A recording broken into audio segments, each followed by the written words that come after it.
مہذب گھرانے کی لڑکی کے ساتھ کر دی۔ بیاہ کر اپنی بہو کو اپنے ساتھ لے آیا۔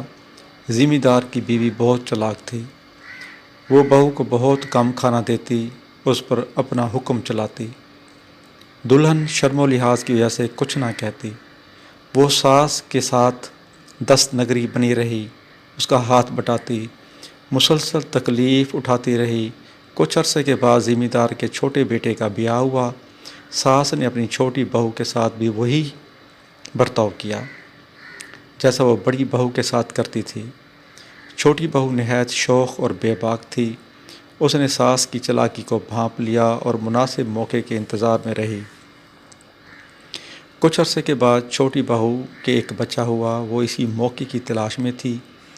وہ رسوئی میں بچے کو دودھ دینے کے بہانے سے جاتی، دودھ کے برتن سے دودھ نکال کر پی لیتی اور جلدی جلدی ساری ملائی چٹ کر جاتی۔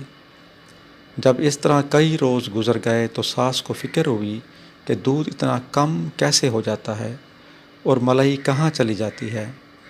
اس کو اپنی چھوٹی بہو پر شبہ ہوا۔ فوراً چھوٹی بہو کو بلایا اور پوچھا تو اس نے کہا، ہاں میں دودھ پیتی ہوں اور ملائی بھی کھاتی ہوں۔ جس نے کی شرم اس کے پھوٹے کرم۔ بڑی بہو بھی ساس اور دیورانی کی باتیں سن رہی تھی۔